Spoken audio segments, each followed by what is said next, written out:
एक immediate call दिया गया एफिजी बर्निंग का, उस पर आप लोग शामिल हुए। आप लोग को JNUSU और जो ऑर्गेनाइज़र है उनकी तरफ से शुक्रिया अदा करना चाहेंगे। और दोस्तों, याद है मुझे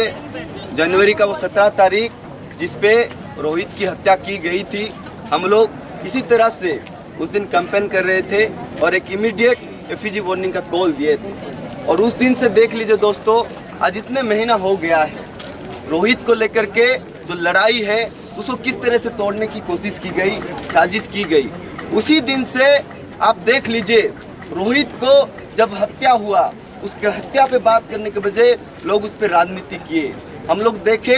जब रोहित जिंदा था, उनके 4 साथियों के साथ जब जिंदा थे तो उनको हॉस्टल जाने के लिए परमिशन नहीं दिया गया, हॉस्टल से बाहर निकाल दिया गया। लेकिन जब रोहित की हत्या हुई, रोहित जब जिंदा नहीं रहे तो उनके डेड बॉडी को हॉस्टल के अंदर रखा जाता है और बोला जाता है कि जो डिस्क्रिमिनेशन है हम लोग कभी किए ही नहीं है, इसीलिए आज इस बॉडी को यहाँ पे रखा गया है। उस दिन इस बात को मैंने अनाउंस किया था यहीं पे जब हम लोग एफिजी बर्निंग कर रहे थे। और जिस तरीके से रोहित के साथियों को रोहित को मिलने नहीं दिया गया, उस दिन भी लाठीचार्ज वहाँ पे हुआ था, वहाँ पे भी मैन हैंडलिंग हुआ और जबरदस्त तरीके से रोहित का जो बॉडी है उसको बिना किसी को दिखाए हुए, बिना किसी को छूने दिए हुए उसको ले जा गया। लेकिन उसके बावजूद भी हमारी जो लड़ाई है उसको किस तरह से मलाइन करने की कोशिश गई। आप देख लीजिए, पिछले दिनों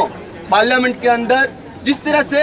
एक बहस छड़ी गई और उस पर तमाम सारे लोग बोले रोहित के ऊपर, और स्मृति ईरानी सबसे बढ़ करके बोली और बोली कि रोहित तो एक बच्चा था और मैं एक माँ की हैसियत से बोलती हूँ। लेकिन हम जानते हैं कि स्मृति ईरानी कितना भी बहाना कर ले, कितना भी अभिनय कर ले, लेकिन रोहित का जो असली माँ है उससे बढ़कर वो माँ नहीं हो सकती। और स्मृति ईरानी जितना भी एक्टिंग कर ले और बोल दे कि मैं रोहित के माँ के साथ खड़ी होती हूँ, लेकिन रोहित के माँ का जो असली दर्द है वो उसको समझ नहीं पाएगी, उसको वो बुझ नहीं पाएगी। दोस्तों, जब पिछले दिनों रोहित के माँ यहाँ पे आए थे दिल्ली में प्रोटेस्ट करने के लिए, यहाँ पे रैली करने के लिए, लेकिन जब वो इंडिया गेट पे थे किस तरीके से उनको वहाँ पे पुलिस ने जाकर के घसीटा और उसके बाद पुलिस स्टेशन के अंदर ले जाकर के उनको रखा गया। अगर सच में रोहित के माँ के साथ स्मृति ईरानी खड़ी होती तो उस दिन इस बात को बोलती कि ये जो बर्बरत तरीके से उनके ऊपर ये कार्रवाई हुई है उसको हम कंडेम करते हैं। लेकिन सच में अगर किसी के पक्ष में खड़ा होना है और रोहित का सवाल को लेकर के हम लोग को लड़ना है, और अगर स्मृति ईरानी और तमाम सारे मिनिस्टर्स बोल रहे हैं कि हम लोग उनके साथ और रोहित को न्याय दिलाएंगे, तो आज इस बात को बोलने की ज़रूरत है कि रोहित का जो हत्यारा है वहाँ का वाइस चांसलर अप्पा राव, उसको गद्दी से निकालना पड़ेगा और जो बंडारू दत्तात्रेय है उसके खिलाफ कार्रवाई करना पड़ेगा। दोस्तों, आप देख लीजिए, उसके बाद तमाम सारी चीज़ें हुई और जिस तरह से कास्टिस्ट और कम्युनल रिमार्क से वो कि एक ही यूनिवर्सिटी में सीमित होकर नहीं रह गया। आज हम लोग एक प्रोटेस्ट किए JNU में वही सवाल को लेकर के, एक प्रोफेसर का, डिटेल्स में नहीं जाएंगे, लेकिन ये चीज़ें चल रही है। और जब आज ABVP के लोग वही सेम चीज़ें, जब यहाँ पे वाइस चांसलर आते हैं हम किसी को भी इंफॉर्मेशन नहीं दिया जाता है, ABVP के लोग खुद से जाकर के वाइस चांसलर साहब के साथ वो लोग अपॉइंटमेंट करते हैं, उनका मीटिंग होता है। और आज फिर से जब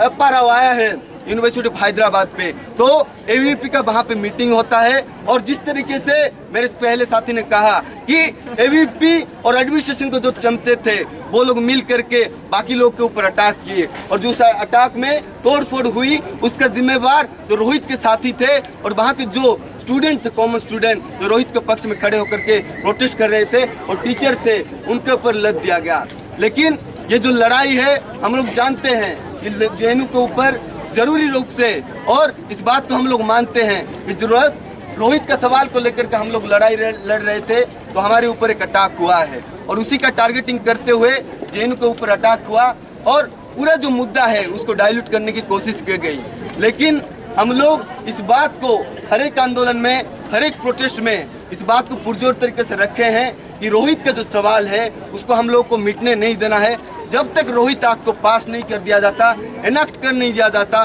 तब तक इस लड़ाई को हम लोग को जारी रखना है। और दोस्तों, उस दिन जब हम लोग यहाँ पे मौजूद हुए थे 17 तारीख को, मुझको याद है। उस दिन हम लोग एफिजी बर्निंग कर रहे थे और सुबह हम लोगों को जाना था MHRD मार्च करने। और आज जब फिर से उसी तहत जब इस साजिश को फिर से दोहराने की कोशिश की जा रही है और सरकार के पक्ष से और MHRD के पक्ष से बोला जा रहा है कि तुम कितने भी प्रोटेस्ट कर लो FTII में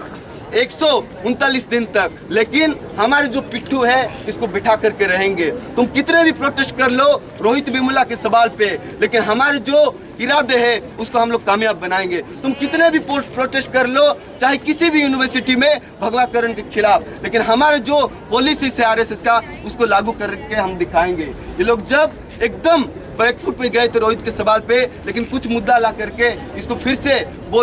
फिर से मैंने इसको डाइल्यूट करने की कोशिश की, लेकिन रोहित का जो सवाल है उसको हम लोग को जिंदा रखना है। मैं अपनी बात को ज़्यादा ना बढ़ाते हुए फिर से इस बात को JNU स्टूडेंट यूनियन की तरफ से बोलना चाहूँगा कि जिस तरीके से पिछले दिनों हम लोग 17 तारीख को यहाँ पे मौजूद थे और सुबह MHRD मार्च किए थे, तो कल हम लोग JNU स्टूडेंट यूनियन की तरफ से फिर से MHRD मार्च करेंगे और जाएंगे और वहाँ पे प्रोटेस्ट करेंगे और बोलेंगे कि रोहित का जो सवाल है उसको हम लोग जिंदा रखेंगे। और रोहित का जब एक्ट एनएक्ट नहीं हो जाता है तब तक ये लड़ाई को हम लोग चलाते रहेंगे। और इसी बात के साथ मैं आप लोग को अपील करूँगा कि ये जो मार्च होगा हम लोग आप तमाम सारे जो ऑर्गेनाइजेशन है उस पर एक सहमति बनाते हुए कल का मार्च को हम लोग एक स्पॉन्टेनियस मार्च की तरफ से हम लोग जाएं और फिर से प्रोटेस्ट करें और बताएं इस बात को, रोहित का जो सवाल है उसको हम लोग मरने नहीं देंगे, उसको हम लोग जिंदा रखेंगे और ये जो लड़ाई है उसको हम लोग ख़त्म होने नहीं देंगे। और जब तक